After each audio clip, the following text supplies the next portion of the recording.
All right, Shabbos, good morning. Good morning. Let us begin by thanking our sponsors for this morning's shir. To thank our Talmud Torah sponsors for the month of Cheshvan. Steve and Terry Zinn, in loving memory of Steve's father, Bunim Tzvi Ben Chaim. Leah Sol, as the Schusra Fushlim for her daughter, Ilana Bas Esther, and the Schusra Fushlim for all of those wounded in Eretz Yisrael.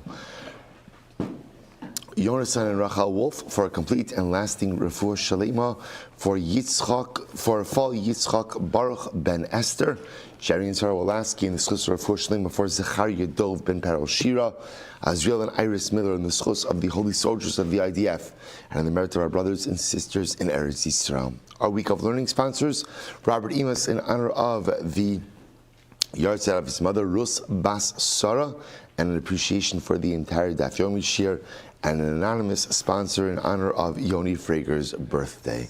Mazel Tov, Mazel Tov. We're saying the schus of our learning. All of the Neshama Shav and Aliyah, the families in Nechama, those who need a refuah should have one together with Kol Cholei Yisrael. Our brothers and sisters in Eretz Yisrael should be safe and secure. Our soldiers should be successful. And Yoni should have a happy birthday. All right, so with that, let us begin. A lot to do today, really like a very packed day and a packed Gemara, a beautiful Gemara. So we are beginning, today's daf is Ayin Aleph, 71, and we are picking up 21 lines up from the bottom on 70b. But they're short lines.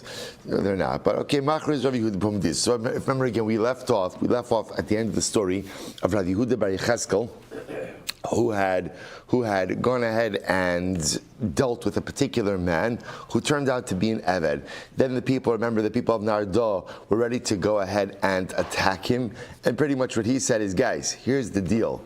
Be quiet, and I won't tell you what I have on the families of Narda, and we'll just keep it like that.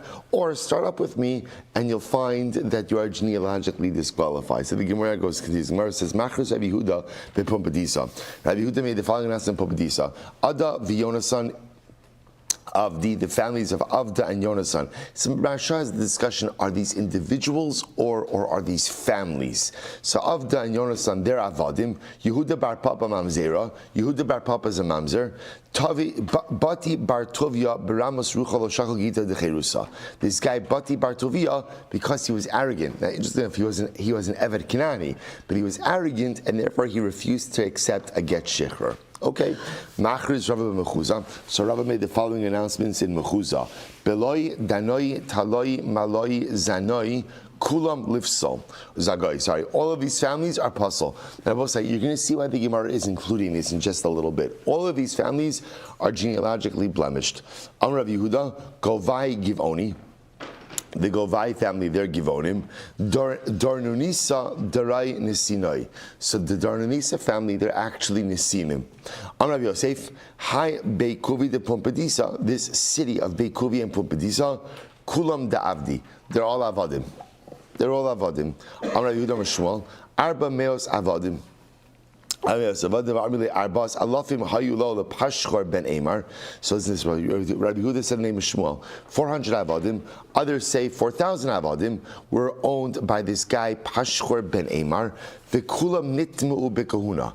And I will say this individual Pashchor ben Amar, because he was very powerful and very wealthy, his Avadim were able to marry into prominent families, including Kohanim. Now, listen to this. So how do you know the Kohanic families that were infiltrated by Avadim? How do you know that? Listen to this.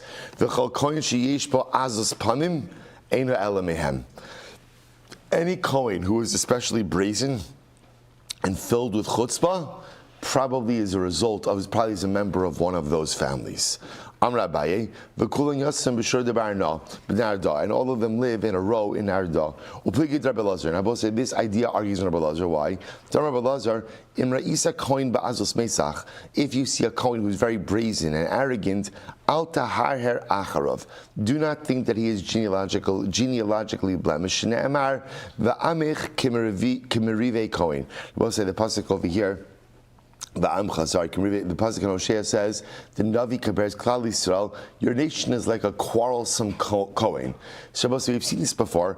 Kohanim have a certain quarrelsome nature to them, right? A certain hot-headed nature. Now, understand what that is, right? The Gemara Maseches Gittin, but say, remember again, Chazal had to institute a totally different get for Kohanim. Remember again, the get Mekusher, the folded get like the accordion that needed signatures on each fold. Who was that made for? That was made for Kohanim. Kohanim would lose their cool, say to their wife, we're getting divorced, right? Over nothing. To kind of like pump the brakes on the process a little bit, they made this prolonged get process for the Kohanim. So I will say, it's interesting, anger and even sometimes arrogance, right, brazenness, azos meitzach, I will say, often these could be misappropriations of the trait of passion, right? Kohanim are known for their passion from the beginning, right? From the time, ultimately, again, that Shevet Levi stood up when Moshe Rabbeinu said, Mi la Hashem Elai, in the aftermath of the building of the golden calf, they demonstrated a passionate connection to HaKadosh Baruch Hu. So when you have, right, mischanneled passion, what does that result in? It results in anger. It can result in a shtickle arrogance and a little bit of brazenness. So therefore, there's a shaila is if you see a Kohen acting in this way, does that represent a genealogical flaw? Or maybe, no, it's just like, that's Kohanim for you. In other words, that there's just a little bit of a misappropriation of this powerful trait, which in general is a very preferable. The Rebbe says that in reality, what happens in life is this koach, and the only shaila is which way you choose to direct that koach. There's energy that Chazal Baruch Hu gives us, and everyone gets the same energy. The question just is how you choose to channel that energy. It's incredible. But says, going back to what we saw yesterday, anyone who marries a woman who's not fit for him, right, the woman who's not genealogically fit for him, when Chazal Baruch Hu rests his shechina on the tribes, eino meyed alov. The Chazal Baruch Hu doesn't rest his shechina on this particular individual. Shne'emar shiftei ka eidos liYisrael. A masay have eidos liYisrael. Ultimately, again, when is a Jew part, so to speak, of the testimony of Klal Yisrael? Bizman shashvatim shiftei ka. In other words, only when you have a union that's part of shiftei ka, that's part of the shvatim of HaKadosh Baruch Hu. At the end of and when do you have a union that's part of the shvatim of HaKadosh Baruch Hu? Only when you married an appropriate woman. I'm Rabbi Chanina. When HaKadosh Baruch Hu rests his shechina, he only rests it on genealogically fit families in Klal Yisrael. Shne'emar ba'isahinu Hashem Eya Elokim l'chol mishpachos Yisrael. In that time, HaKadosh Baruch Hu says, I will be a God for all the families of Israel. L'chol Yisrael lo ne'emar ela l'chol mishpachos Yihu Lila. Both say very interesting. Chazal Baruch Hu doesn't say, I'll rest my shechina on all of Klal Yisrael. Rather, what does he say? I'll rest my shechina on the mishpachos of Klal Yisrael. What does it mean, the mishpachos? What does it mean, ultimately, again, the families? Right? The families ultimately means those who have intact genealogical families ultimately, again, will have the Shekhinah rest. I will say, again, I just want to point out, you could look at these Gemaras and you could say, oh, it's the Gemara being elitist. It's not elitist. The intact family unit is the core necessity for the continuity of Klal Yisrael. If there's no, say, you see this right now, this is not an argument within Eretz Yisrael, because Baruch Hashem, everyone is, the only positive piece of war is that there's an incredible achdus. But one of the major issues that comes up in Eretz Yisrael from time to time are the issues of gerus. Who controls conversion? Who controls conversion? Now, often the way the different sides are represented, it doesn't do much to allow for mutual understanding. But just understand, when you see the chief rabbinate wanting to maintain a quote-unquote monopoly on conversion, so we'll say that's not a power play. It's not, I mean, for some it might be a power play, but it's not a power play, right? Who controls conversion and who controls genealogy? We'll say this is what controls the future of Klal Yisrael. If there is a corruption in the genealogy of there's a corruption in conversions, we'll say everything falls apart. So when you see HaKadosh Baruch Hu saying that the Shekhinah rests upon genealogically pure families, that's not an elitist statement. It's an existential statement. Klal Yisrael can only continue to exist if there is genealogical purity within the ranks. Otherwise, we just simply dissipate. We just disappear like every other nation that doesn't maintain a sense of genealogical intactness. That must becomes an incredible Gemara. This is the Maila that will call Jews from birth may have over converts. By Klal Yisrael says, I will be to them a God, vehema yuli am, and they will be to me a nation. V'ila begirim ksiv, mihu ze arev eslibo lageshes elai, nu'um Hashem, v'yisem li la'am, v'anochi eyeh lochem le'lokim. So Rabbi say this is interesting. The Gemara points out over here that when it comes to what we'll call Jews from birth, HaKadosh Baruch Hu frames it as, I'll be a God to you, and you'll be a nation to me. As if to say, the relationship that HaKadosh Baruch Hu has with us is unconditional. In other words, you don't have to pledge yourself to me in order for me to pledge myself to you. I'm yours. By converts, the pasuk says, if you pledge yourself to me, then ultimately, again, I'll pledge myself to you. It seems to be conditional. So the Gemara wants to put this as a maila, as a level that, let's say, the Jew from birth has over the ger. It's interesting, I will say, the Rishonim bring down in this Gemara that it's not true. It's not a maila. In other words, it's a simple reality, right? It's a simple reality. The Jew from birth who didn't make the choice, I'm Jewish from birth, so I'm entered into this relationship. So because I'm entered into this relationship, HaKadosh Baruch Hu says, I'm yours, right? In other words, I don't have to pledge myself to HaKadosh Baruch Hu. I was pledged. I was born into this. So because I was born into this, HaKadosh Baruch Hu says, okay, you're already in it, therefore I belong to you. The ger, in order for the ger to become a ger, what does he have to do? Right? What does she have to do? They have to make the most overwhelming and incredible commitment in the entire universe, which is a willingness to enter into Klal Yisrael. So therefore, again, the Rishonim bring down, that's the pshat in the Gemara. The ger has to first say, HaKadosh Baruch Hu, I'm yours. Just procedurally, that's the way it works. I'm yours. And then once the ger makes that overwhelming commitment to HaKadosh Baruch Hu, the Ribbon Shalom makes the reciprocal commitment, ultimately again to the ger. So the Rishonim point out, Lav Dafka, that right, it's not really that the Gemara is saying that the Jew from birth has a higher level than the ger. It's a different dynamic. The Jew from birth is already pledged, therefore there is no need for him to pledge himself. He's already pledged. HaKadosh Baruch Hu says, I pledge myself to you. The ger, to enter, has to make that pledge to God. But once he makes that pledge to God, he is privileged to receive the reciprocal pledge from God. You gave yourself to me, I'll give myself to you. Now, once we're on the topic of gerim, of converts, the Gemara, both say wild Gemara over here. Amar Rabbi Chalbo, Kashim gerim li Yisrael kisapachas. Listen to this Gemara. Gerim, converts are as difficult for the Jewish people as a sapachas.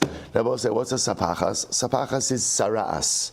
Leprosy, well, we translated it as leprosy, but saras, shenemar. Now, both say, what does this mean?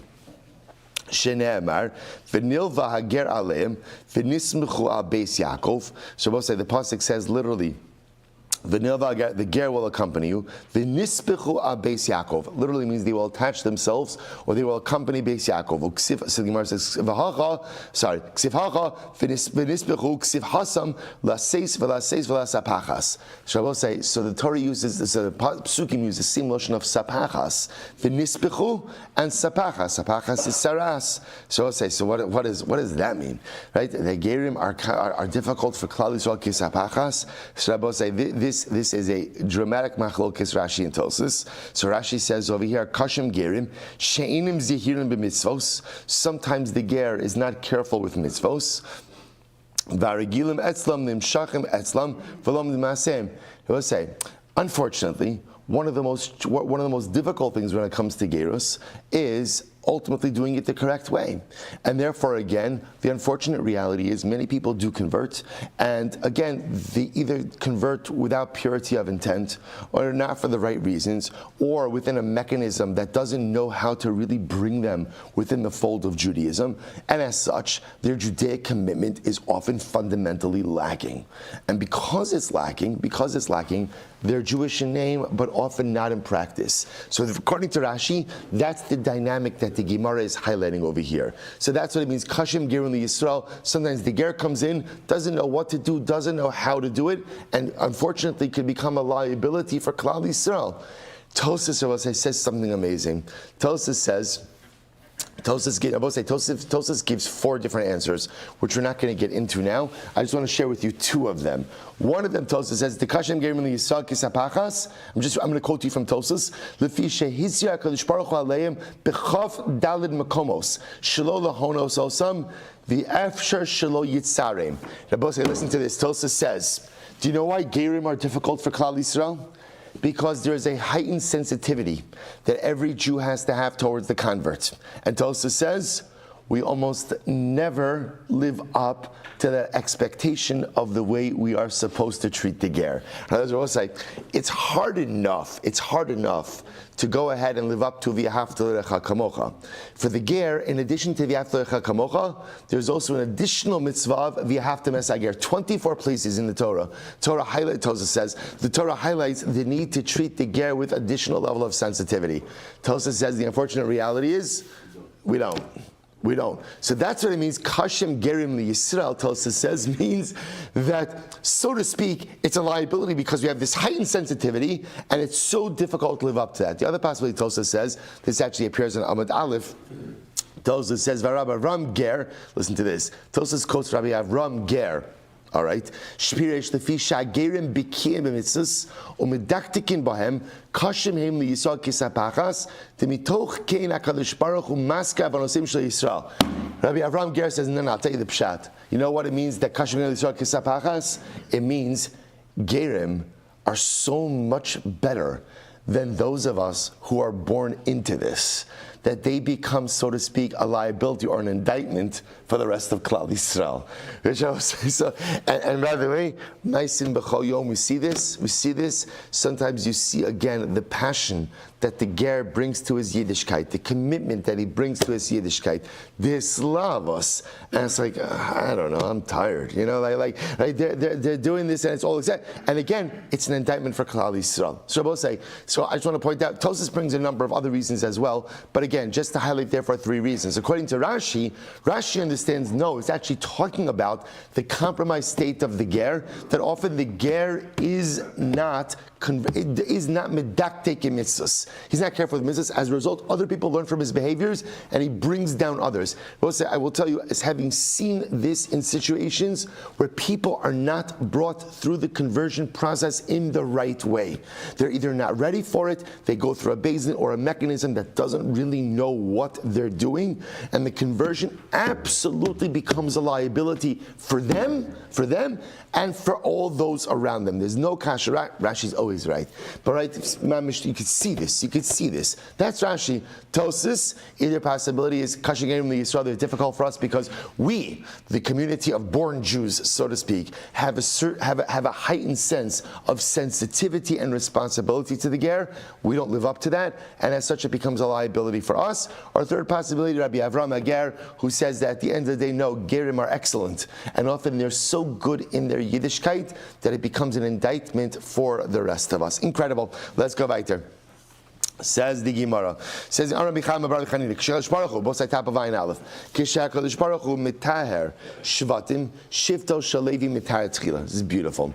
Now let's say in the future when Hakadosh Baruch Hu is going to be mitaher shvatim. Now both say we're going to see this is part of an interesting discussion. Up until now we've been focused on this idea that Hakadosh Baruch Hu only rests His Shechina on families which are genealogically pure, right? And then you had all of these other Rabbi Yehuda Bar Yecheskel, all these other people outing, so to speak, these genealogically impure families.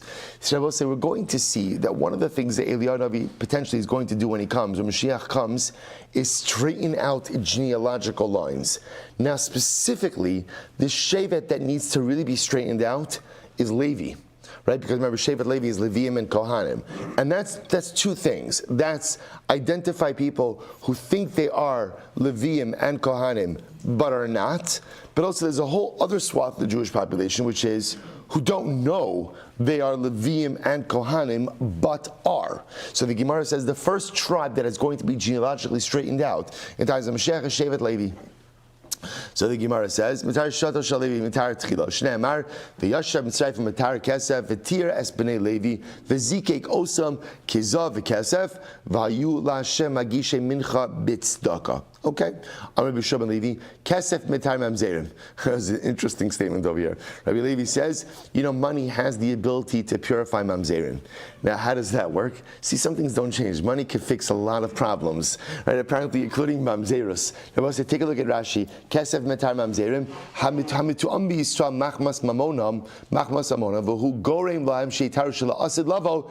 Ein HaKadosh Baruch Hu mavdilim mishar shenivdiko b'mishpachos shel harbe. Let's listen to this. People who have money have influence. People who have influence could accomplish a lot of things, including having their families marry into other families, even though there are genealogical impurities. So money gets people to overlook other things. Now the interesting part is we're going to see the concept that here's the tension. Do we look for genealogical impurities, or do we just let it lie? Let it lie. So that's going to be the tension. So on Amud Beis, we saw a lot of examples of outing genealogical issues. Here, Rabbi Shmuel Silber is going to pick up a motif of, if you don't know there's a problem, don't make a problem. What about generations ago? Sometimes Rabbi say we just let things be. Now, when Eliyahu Hanavi comes, perhaps, again, clearly when it comes to Shevet Levi, and Rabbi say it makes sense, you have to do it, Bashi. You have to straighten out Shevet Levi. Why do you have to straighten out Shevet Levi? Why? Avoda. In other words, you can't have non-Kohanim and non-Leviim practicing in the basement. So Shevet Levi absolutely has to be straightened out. The rest of us, okay, we'll see what has to happen. So it says the Gemara goes right there. So the Gemara says Shnei Amar v'yashav mitzarif u'metar kesef. My magishe mincha b'tzedaka. What does it mean? They bring the mincha b'tzedaka. Am Rabbi Yitzchak tzedaka asak Kadosh Baruch Hu tzedaka asak Kadosh Baruch Hu Mishal. We'll say Kadosh Baruch Hu performed the great act of tzedaka with us. What's the great act of tzedaka? Shemishpacha shenitma'a nitma. They will say this becomes the operative phrase over here. This is nitma'a, not with an aleph of impure, but nitma'a again with an ayin, which means what? To become absorbed or hidden. So this is going to become the dominant light over here in this Gemara, which is that halacha l'maisa, mishpacha shnitma means, we don't run to look to discover genealogical impurities, right? But rather, again, we assume if it looks okay, it is okay. Now I just want to be clear. This comes up all the time in marriages. You can't bury your head in the sand, right? If you have a family and for example, there were conversions, or you have a family and there were divorces, right? So those things absolutely require significant investigation, right? Because remember again, then you could really have an issue of either by divorces, you could have an issue of mamzerus, chas v'shalom, or again by conversions, you could have an issue of Jewish legitimacy or not. So those things are, especially in the context of marriage, those things are of absolute importance to investigate. But stam, I will say again, stam, so a person says, okay, no conversions in the family, or no divorces in the family, okay. Again, we don't have to look for a genealogical birth. So you see this tension, right? Clearly, again, you see like Rabbi Yehuda Bar Yecheskel and Rava and others, again, are outing. They feel there is a need to absolutely proactively maintain genealogical purity. Here, the Gemara seems to take the approach to halacha l'maisa. If you don't know there's a problem, don't make a problem. Incredible. So, Gufar Yehuda Amar Shmuel, Kalaratzos Isa Eretz Yisrael. Both say all lands are considered to be like dough compared to Eretz Yisrael. Eretz Yisrael Isa Labavel. And Eretz Yisrael is considered to be dough for Bavel. Now both say, now what does this mean? This example of all the lands are considered to be like dough. Both say dough is made up of, Rashi brings down over here, is made up of multiple ingredients, a mixture. So when we say that the lands are like dough, it means that the other lands have mixtures of people who are genealogically fit and those who are not genealogically fit, as opposed to Eretz Yisrael, which has a higher level of genealogical purity. But Eretz Yisrael is considered to be like dough when compared to Bavel, meaning Bavel has the highest level of genealogical purity. I'm saying, now we know why is that? Why is that? Ezra, because remember, Ezra separated out everyone who had genealogical issues and brought them with him to Eretz Yisrael. So whereas Eretz Yisrael is considered to be genealogically superior to the rest of the lands, Bavel is superior to Eretz Yisrael. I would say it hurts to say those words. Nothing is superior to Eretz Yisrael, right? But okay, but at least in this one inyan, Bavel may have superiority. So we made Rebbe. So let's listen to this. In the days of Rebbe, Bikshu Lasos Bavel Isal Eretz Yisrael. In the days of Rebbe, they wanted to switch the status quo, and they wanted to say that actually Eretz Yisrael was superior to Bavel. Amar Lahem, Rebbe said, Kotzim atem asilni be'enai. You're putting thorns in my eyes. So you know what? I'll leave Rabbi Chanina Bar Chama on this. Say first wide line. Nitpal iman Rabbi Chanina Bar Chama. Rabbi Chanina Bar Chama got involved. Over lahem. Kach mikublanim mi Rabbi Shmuel Rabbi Yossi Shnei Mishum Aviv. Kal aratzos Isa li'Eretz Yisrael. Eretz Yisrael Isa b'Bavel. So Rabbi Chanina Bar Chama says, don't mess with the status quo. The status quo we have is, whereas Eretz Yisrael is genealogically superior to all the other lands, Bavel is superior to Eretz Yisrael. Bimei Rabbi Pinchas, Bikshu Lasos Bavel Isal Eretz Yisrael. Once again, about the days of Rabbi Pinchas, you see this push, because there was a certain point in time where again you had greater rabbinic presence in Eretz Yisrael, so they wanted to switch the status quo. They wanted to say Eretz Yisrael is the most genealogically superior over Bavel. So the days of Rabbi Pinchas wanted to do the same thing. They wanted to make Bavel genealogically inferior to Eretz Yisrael. Amr lahem la'avadav. So let's listen to this. So Rabbi Pinchas, so they came to Rabbi Pinchas. It's Rabbi Pinchas, it's time to switch the status quo. Eretz Yisrael is going to be genealogically superior to Bavel. Okay, so let's listen to this. Amr la'avadav. So Rabbi Pinchas said to his servants, Kishani omer shnei devarim beis hamedrash. Listen, I'm going to go to give shir in the beis medrash. After I say two things, Taluni Ba'arisa, literally again, put me in the bed, right? Put me on the stretcher, right? Verotzu, and get me out of the beis medrash. Get out of the beis medrash, right? So I was like, in other words, he was about to say something. Ki ayel. So when he comes into the beis medrash, he comes into the beis medrash. What does he say? Number one, Amr lahem ein shchita la'of min Torah. First thing he said to them was, there is no biblical obligation of shchita for a bird. Now, both say this happens. Rashi points out over here. This is a machlokes in Maseches Chulin. Does a bird require shechita or not? Now, both say he began with. Now we don't pass this way. A bird requires shechita, right? But ultimately, he began with the statement. Why? Because this was something that people weren't familiar with, and he knew, as they say, would create a hak. Right? It would create a conversation in the beis medrash. Everyone would get busy with the conversation, and then as they were busy with that, he said. And then he said, as everyone was busy with that first halacha, Amar lahu, kalaratzos isal Eretz Yisrael, Eretz Yisrael isal Bavel. And then I will say, he once again affirmed, all the lands are dough to Eretz Yisrael, but Eretz Yisrael is inferior to Bavel when it comes to genealogy. And I will say, remember again, there was a push to switch that. Right after he said that, Natlu Ba'arisa, his servants put him on the stretcher, Veratzu, they ran him out, Ratzu Acharav, everyone from the beis medrash began to run after him, right? Velo higiu. But apparently, again, Rabbi Pinchas had some pretty fast servants, and they did not go ahead and catch up with him. Yashvu ubatku ad shigila sakana. So let's listen to this.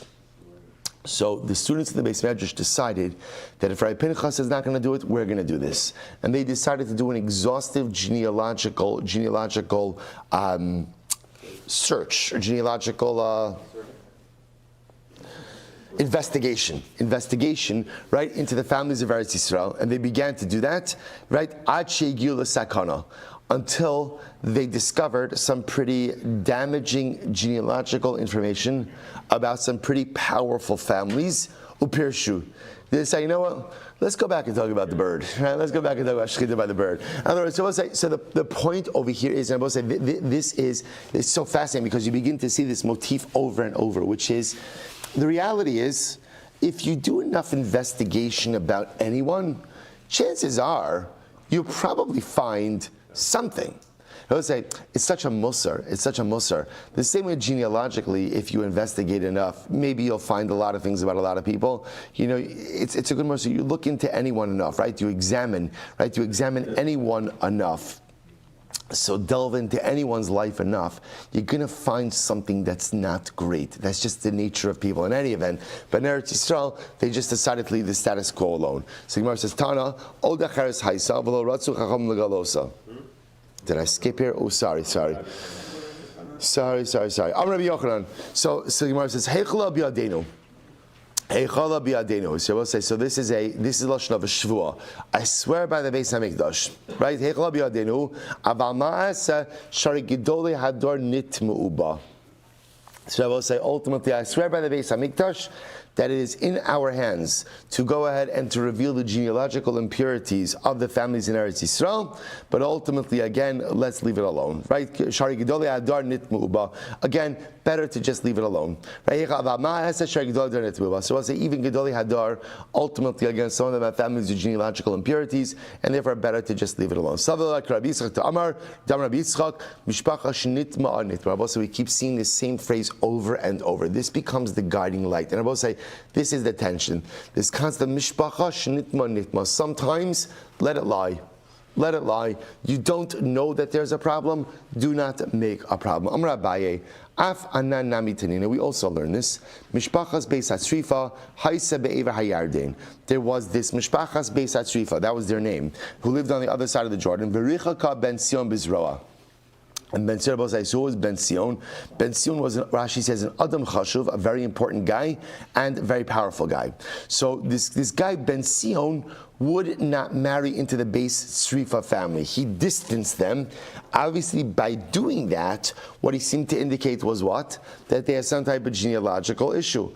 Oda Cheres Haisa, there was another family, the Kirva Ben Sion. And Ben Sion brought them close. And the irony was, the other family that Ben Sion brought close actually had legitimate genealogical issues. So he distanced the genealogically pure family, brought close the genealogically impure family, but the problem is because Ben Sion did what he did, it cast aspersions on this family, on this Beis Srifa family. Kigon elu elio ba l'tamei u'letar l'rachei kol l'karev. So we'll say these are examples of when Eliyahu comes, he's going to fix these things. In other words, families who are wrongly thought of as genealogically impure, those he will go ahead and rectify. But a family again that no one knows of any genealogical impurities, even if they did have genealogical impurities, will just let it lie. Hashem will say this is now an alternate version, and this alternate version is families who are wrongfully known as genealogically unfit, Eliyahu Navi will restore them to a fit status. But families who have genealogical issues, but no one knows about them, we're probably just going to leave those alone, allow them to disappear into the sands of time. Tana, Oda Chares Haisa, Veloratzcham Legalosa. There was another family ultimately again that had genealogical impurities. The Chacham didn't want to reveal it.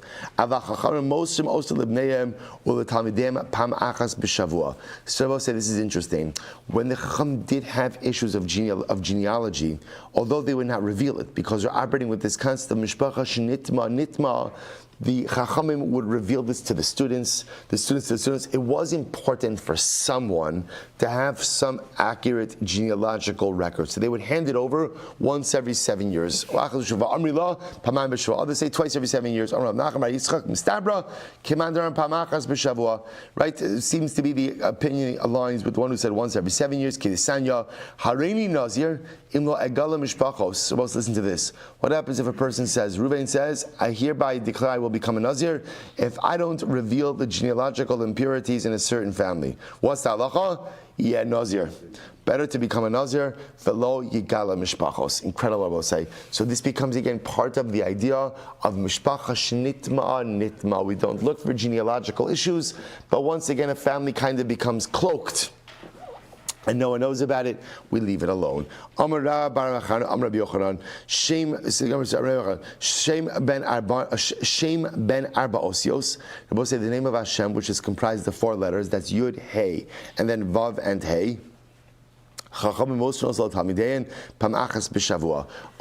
and the Chacham convey knowledge of this name, how to pronounce it, when to use it, ultimately once every 7 years. Others say twice every 7 years. It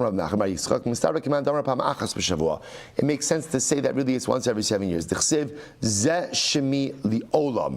Rabbi say, this is my name forever, but it's written la'aleim ksiv. Rabbi say means to remain hidden. Rava wanted to teach about the 4-letter name of HaKadosh Baruch Hu, ultimately again in Shir. Amar Saba li'aleim ksiv. It only says la'aleim, means the name is supposed to be hidden. You don't teach about it in a public setting. Rabbi Avinu Rami Ksiv Zeshmi Uksiv Zezichri. The pasuk says, "This is my name," and it says, "This is my remembrance." What does this mean? Amar HaKadosh Baruch Hu, Lo kishani nechtav ani nekra. It's not the way my name is written that I am read. Nichtav ani biyud hey. I am written as yud hey and then vav and hey. V'nikra ba'alif dalid. So Rabbi say, so remember again, the name is written as yud hey vav hey, but it's pronounced as alif dalid nun yud. Tanrabanan. Berishona shem ben shteimesrei osios hayimosun osa l'chol adam. What says this? Remember, there is also a 12-letter name of HaKadosh Baruch Hu. So we'll say we no longer have this name. We don't have the Masorah for this name. There was a 12-letter name of HaKadosh Baruch Hu, and in the beginning, right? Bless you. If whoever wanted it, they would convey it to him. If you wanted to use that name, they would give it to you. Misharabu ha-prisim, but I will say when the prisim. Remember, prisim are just people. Prisim could be immoral people. Prisim could just be people like a paritz means someone who breaches things. People who don't know limitations. People who don't operate with boundaries. Misharabu ha-prisim hayumosim oso litznuim shebekuna. So they would only give it over to the most modest of the kohanim. Listen to this. Vatznuim shebekuna mavlim oso b'ni'imas acheihem akohanim. He will say this is so beautiful. So what would happen? So you would only have certain very modest kohanim who would go ahead and have this name, and by duchening, I will say, by duchening, as the kohanim were singing, the kohanim who knew the 12-letter name would say the 12-letter name softly, as the other kohanim were saying the other name of HaKadosh Baruch Hu. Incredible, so beautiful. Tanya, Rabbi Tarfon, Pam achas alisi achar achi imi leduchen. Rabbi Tarfon said, one time I followed my uncle up to Duchen. Rabbi Tarfon was a Kohen also, obviously. He's following his maternal, but he happens to be, he was a Kohen apparently both on his father's side and on his mother's side. So he said, one time I followed up my maternal uncle to Duchen. Rabbi said the Duchen is the platform from which they would give the bracha. V'tisi azni etzel Kohen Gadol, and I bent my ear a little bit towards the Kohen Gadol. V'shamati shevliya shem b'neimas echav hakohanim. And I heard that he said the 12-letter name of HaKadosh Baruch Hu as the other kohanim were singing. So beautiful. Amrav Yehuda, Amrav, Shem ben Arba'im Ushtayim Osios. There is another 42-letter name of HaKadosh Baruch Hu. Incredible. So in motion also, El Mishet Sanua, Va'anav, Va'omin V'chotzi Yamav, Ve'eno Koes, Ve'eno Mishtaker, Ve'eno Mamid Amidosav. Okay, so we'll say, who gets the 42-letter name of HaKadosh Baruch Hu? Listen to this. Only someone who is modest, humble, has reached at least the age, right, has got at least reached the halfway point of life. I guess that's 60. Doesn't get angry, never drinks too much, and is always willing to yield, right? So Ma'avri Amidos also means he doesn't bear a grudge, and ultimately when someone wrongs him, he easily forgives, right? He easily forgives, which means no one has this name, right? But again, this incredible. I would say, just to understand. Well, okay. So I'll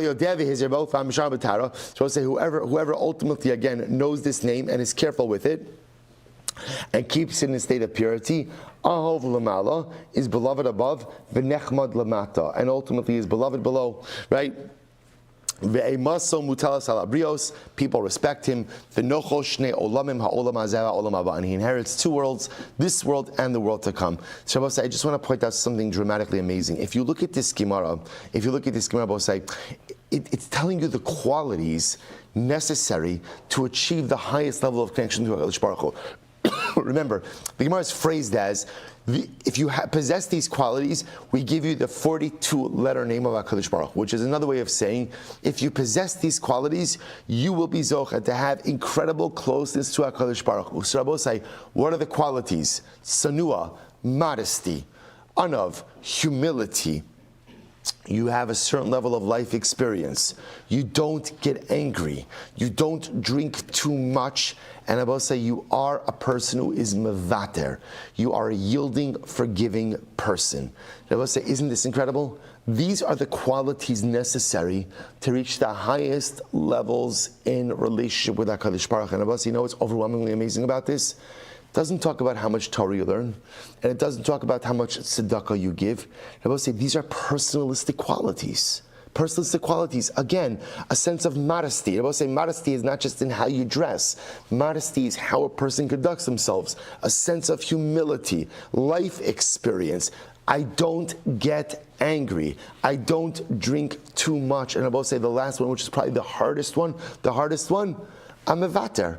People wrong me, I don't bear a grudge. People wrong me, I move on. Right? I don't always walk around life holding everyone to always the highest end. I'm a vater. I know how to yield towards the other. If you possess these qualities, then if I possess these qualities, then I could go ahead and receive the 42-letter name of HaKadosh Baruch Hu. Both say, this is the recipe. This is the recipe, ultimately, again, for greatness in connection to HaKadosh Baruch Hu. It's absolutely incredible. Absolutely incredible. Amr Shmuel Mishmei Saba. Bavel becheskes kashrus omedes ad shivad lecha b'man nifsala. So both say, in general, a Jew who comes from Bavel has an automatic cheskes kashrus, unless of course you know others. Now, this goes back to what we saw before, that Bavel had the highest genealogical rating. So if you came from Bavel, you have an automatic assumption of genealogical fitness, unless you know otherwise. Interesting, if you come from any other land, you have a presumed genealogical impurity until you go ahead and prove your genealogical intactness. Eretz Yisrael muchsak lifsal. Right, I'm sorry. Eretz Yisrael muchsak lifsal or muchsak lepasal, pasal. Muchsak lekasher, kasher. Eretz Yisrael, it goes after your chazaka. If you have a chazaka that you're a psul, then you're a psul. You have a chazaka that you're kasher, you're kasher. So what's a kasher? It doesn't make sense. Amrit muchsak lifsal pasal hastam kasher. In Eretz Yisrael, it said if you have a chazaka that you're pasal, then you're pasal. Which makes it sound like if you don't have a chazaka that you're pasal, then what? You're kasher. And then it said v'hadur tani muchsak lekasher kasher hastam pasal. Then it says if you have a chazaka that you're kasher, which sounds like stam. If you don't have a chazaka, you're pasal. So which one is it? I'm Rabbi Huna bar Tachlif from Mishei Derav. Lo kasher, it's not a contradiction. I'll say I'm a beis. Kan lahasio isha, kan laotzi ishim yad. I'll say here's what it depends on. It's actually fascinating. In Eretz Yisrael, I'll say here's the difference. If you're coming to get married, then ultimately again you have to have a chazaka. Ultimately again, therefore, if you don't have a chazaka, it requires investigation, right? So in Eretz Yisrael, if you're coming to get married, if you have a chazaka that you're pasal, you're pasal. You have a chazaka that you're kasher, you're kasher. If you don't have a chazaka in Eretz Yisrael, it requires investigation. However, if you're already married, then if you have a chazaka, if you don't have a chazaka, right? You don't have a chazaka pasal, you don't have a chazaka of kasher, you're just stam, then ultimately again we let it be. So I will say, really incredible things. So therefore I will say, based on this last Gemara, if you come from Bavel, you have an assumed cheskas kashrus. You come from all the other lands, an assumed cheskas pasal. You come from Eretz Yisrael, we look at what your chazaka is. Cheskas kashrus, you're kasher. Cheskas pasal, you're pasal. Stam, what if you have no chazaka? Then it depends. What does it depend on? If you're looking to get married, so then you have to, we need genealogical investigation. If you're already married, then we leave it alone. We'll also listen to this Gemara. I'm Rav Yosef. Whoever speaks like a Babylonian, we allow him to get married. Now, we'll say, if apparently Babylonians spoke in a distinct way, so if you speak like a person from Babel, so it's clear you're from Babel, then again, if you're from Babel, Babel means you're genealogically fit, just based on your Babylonian accent, right? That is enough to that is enough to go ahead and allow you to get married without any investigation. But you know what happened? You know what happened? People caught on to this and suddenly started faking Babylonian accents. So now that people are faking Babylonian accent is no longer enough. Zeiri, so this is a great story. Zeiri hava kamishtamit minei Rabbi Yochanan. Zeiri was avoiding Rabbi Yochanan. Why? The hava amarle nosiv barti. Now watch this. Zeiri was from Babel. Zeiri was from Babel. Rabbi Yochanan was from Eretz Yisrael. Rabbi Yochanan from Eretz Yisrael wanted Zeiri, his Talmud, to marry his daughter. Zeiri didn't want to marry Rabbi Yochanan's daughter. Why not? Because he didn't want to marry a girl from Eretz Yisrael, right? Because again, Eretz Yisrael has a lower genealogical rating than Bavel, so therefore he was avoiding his Rebbe. Okay, so the Gemara says, Yom Echad Havakazli Barcha. One day, Zeiri was actually walking with Rabbi Yochanan, and what happens? Matu lu'orkima demaya. They came to a body of water, like a big puddle. So what happened? Arkivei Rabbi Yochanan Kasiyavos, that's beautiful. So the Talmud Zeiri put his Rebbe, Rabbi Yochanan, on his shoulders so that his Rebbe wouldn't have to walk through the puddle. He carried him over the puddle. The Kama Amarle, so Rabbi Yochanan said, Oraisan Kshera, Bansan Lo Ksheran. So Zeiri, apparently the Torah of Eretz Yisrael is kosher enough for you, right? Because I'm your Rebbe. But our daughters are not kosher enough for you? Came a little bit of Musar. So my daitech, so I will say, so Zeiri, what was the problem? Ilema medisnan asari yuchsin. So I will say, so Rabbi Yochanan says to Zeiri, why are you hesitant to marry my daughter? What is your concern? Ilema medisnan asari yuchsin alu mi bavel. So I'll say, okay, so now you're going to quote the Mishnah. What's your problem? Your problem is that ultimately, again, they took the genealogically impure people to Bavel. So your concern is that maybe my family, Rabbi Yochanan's family, is not genealogically fit. Here's the problem. The Pasuk also says that Ezra took the Kohanim Levim Yisraelim. Did Ezra take everyone? No, he didn't take everyone. So the Gemara says, the same way that Ezra didn't take all the Kohanim Levim Yisraelim, he also didn't take all the genealogically impure people either. In other words, don't think that Babel is so genealogically pure. The problem is Rabbi Yochanan forgot, Ishtamite hadam Rabbi Lazar lo Allah Ezra mi Babel ad sha'asa kisolas nikia va'ala. It's not true. It's not true. I'll say, whereas Ezra did not take all the Kohanim Levim, you're right, but Ezra did take all the genealogically impure people. In other words, he made Bavel like fine flour. In other words, that Einachinami, Bavel was genealogically fit. So I'll say, it's also interesting also how so Rabbi Yochanan forgot about this detail. Why? I will say, it's an incredible yesod. That when do we lose objectivity in life? When do we lose objectivity? When it comes to our own family. When it comes to our own family, it's just like the person who tries to tell you that your kid is not doing the right thing. My child, right? So again, when it comes to our own family, often we lose a sense of objectivity. Again, understandably so. Good. All Ula is supposed to say, therefore again, the Gemara doesn't tell us the end of the story, but Pepashtus, the Zeiri did not marry Rabbi Yochanan's daughter. So the Gemara goes weiter. Ula ikla Pumbedisa. Ula went to Pumbedisa. Lebei Rav Yehuda. Good. Chazia the Rav Yitzchak Beit Rav Yehuda, the god of Lonas. Listen to this. We'll say, so Ula went to Pumbedisa, to the house of Rav Yehuda. He saw Rav Yehuda had a son, Rav Yitzchak. Rav Yitzchak, the god of Alonasif, who was already older and did not marry. So again, Rav Yehuda has an older son, Rav Yitzchak. So the Gemara says, Amarle, my time lo kamin savle mar. Amarle, my time lo kamin savle mar. Is this a lebre? So Ula says, Rav Yehuda, I don't understand. Why have you not married off your son? So listen to this. Amarle, mi yedana mehecha. So mi yedana mehecha insiv. So Rav Yehuda says, here's the problem. How could I ever know that the girl I married my son off to is genealogically pure? So Rabbi Yehuda felt like a little bit paralyzed in the ability to marry off his son out of a concern that maybe I won't find someone who's really genealogically fit. So I will say, this is great. So Ula says to Rabbi Yehuda, Amarle, Atu anan miyadina mehecha kasinan. Tell me, Rabbi Yehuda, how do you know that we are genealogically pure? Right? In other words, how do you know who we come from? Dilma, mehanach techsev nashim bitzion inu besulas bar Yehuda. So I will say a heartbreaking pasuk in Eicha, talking about again when they came to destroy Yerushalayim, they violated the women. So I will say, so Ula says Rabbi Yehuda, maybe we're the products of those women. In other words, Rabbi say, in general, if a woman is chas v'shalom violated and then becomes pregnant, we still assume that the baby belongs to the child. We'll say it's the same way we spoke about this before. In general, right? How does anyone know that their father is their father? Right? What do we say? Because even if a woman committed adultery, rov bi'ilos achar abal.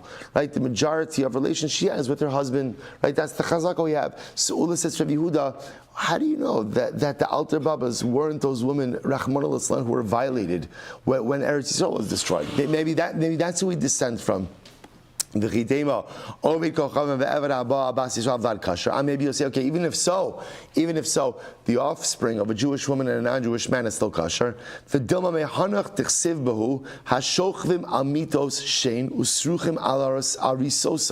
Shabbos say this is actually an incredible pasuk. So in Amos, the Navi is giving them musar for their decadent, immoral behavior. And what does the Navi say? The Navi blasts the people who sleep on beds of ivory, usruchim al arisosam, and they defile their beds. What are we talking about? Who are these people? Who are these people who defile their beds? Elu b'nei Adam hamashtinim mayim b'fnei mitosem arumim. This refers to people who urinate unclothed in front of their beds. The Gemara says, 1 second. Ata, first wide line. Last short line. Umagati Rabbi Avo. Ihachi, Hainu Dichsiv, Lachin Ata Yiglu Barosha Golem. So therefore the pasuk says, these are the people who will be exiled first. So Rabbi Avo says, I don't understand. Mishudnu Ashtinim Mayim B'fnei Mitosem Arumim Yiglu Barosh Golem. The people who urinate in front of their bed, those are the people who are exiled first. In other words, even if you want to say urinating in front of your bed unclothed is a lack of tznius, lack of modesty, those are the people who are going to be first exiled. Not good. I understand, not good. But Lamai said that's like the cardinal sin. No. This is what it means to say. I say when it means that they defile their beds, they're talking about defiling. Rabbi Avo, Elu b'nei Adam she'ochlin v'shosim zem. This refers to people who eat and drink together, and then they push their couches next to each other, and they trade wives with one another. So we say this is the Navi blasting the people for engaging in this type of immoral behavior. And they defile their couches with semen that doesn't belong to them. So again, what's the point over here? The point that Ula is making ultimately again to Rabbi Yehuda is the Navi is blasting the people for engaging in immoral behavior. So he's saying, how do you know we don't descend from those people? In other words, I don't know, maybe that's us. Maybe that's us. So Ula is saying to Rabbi Yehuda, you are on this quest like for the perfect genealogically fit girl, right? And you're presupposing that you're genealogically fit. But how do you know? At the end of the day, none of us know who it is that we truly descend from. So what should we do? What should I do? Amrlei, both say this is incredible. So I just want to point out, even before we go on, both say this is an incredible Musar just in general also for the way we conduct ourselves in Shidduchim, right? So there are many issues in the current Shidduch world, but one of them I will say is, again, we've definitely become elitist in many ways, in the quest of looking for the perfect person. Sometimes I will say, again, in that quest for elitism, in that quest for perfection, it's good to look a little bit inward, right? Before we start puzzling, I can't do this one, and I can't do this one. I can't. Let's say that's elitist. That's elitist, right? The moment you begin to disqualify certain people, certain types, certain places, certain this, that's gaiva, and it's elitism.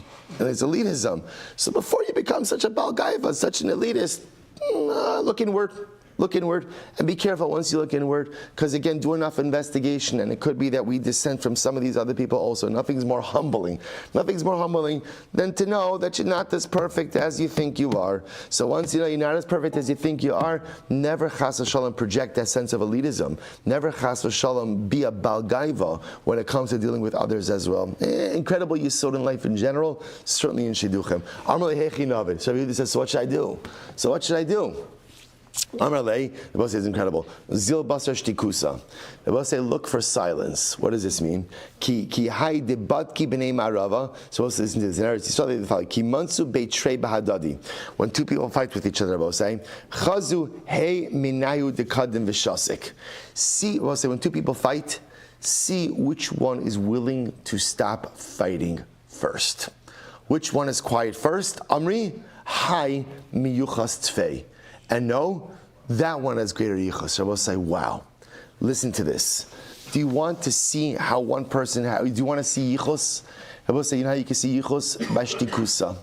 Who is the person who's willing to either avoid fighting, right? Or when they are in a fight, is the one who de-escalates ultimately again and is willing to make shalom, is willing to be silent for us. Rabbi say, that is indicative of yichus. Rabbi say, isn't that incredible? Isn't that incredible? So Rabbi say, so there's two ways to look at this. Number one way to look at this is it could be that when a person has that midah of shalom, a person has that midah of de-escalation, a person has that midah of humility, that they're willing either A, not to fight, or de-escalate, that shows they have yichus. Or Rabbi say, here's the other possibility. Maybe it has nothing to do with yichus at all. Maybe it has nothing to do with who your parents or who your grandparents or great-grandparents are, but rather it's talking about your yichus. Rabbi say, yichus isn't always historical yichus. There's also personalistic yichus. Rabbi say, you could tell a lot about a person by how they act in confrontational situations, right? So I say, you ever see this? People who just go nuts, right? When they're in a confrontational situation, they fight. The gloves come off and they go from 0 to 60, from nice to nasty, and wow. And I will say, that is very telling about a person. Very telling. In general, the Gemara says, stay away from that kind of person. Stay away from that kind of person. That is bad yichus. Either bad familial yichus or just bad personalistic yichus. Stay away from a person who goes from nice to nasty in no time at all. But a person who is able to maintain shalom, a person, even when they get into an argument, is able ultimately again to say, you know what, this is not worth the fight. Or the person who's willing to de-escalate, even while the other person is going at it, the Gemara says, that's yichus. You see someone like that, that's the kind of mishpacha you want to marry into. That's the kind of person you want to be close to. We'll say, what an incredible, incredible yesod. Sometimes the thing that speaks most about who you are as a person is not who you come from, but it's how you conduct yourself in volatile, difficult situations. It is easy to go off the rails. It's easy to go nuts. It's easy to go ballistic. It's easy to go from nice to nasty in no time. And that says a lot about who you are as a person. But if you're able to maintain your composure, even under difficult situations, able to maintain your midos, able to be a piece of shalom, able to de-escalate, ultimately, again, the Ein Yichus Gedola Mizah. I'll also stop over here for today. We're going to continue with the sugi tomorrow. Shkoyach.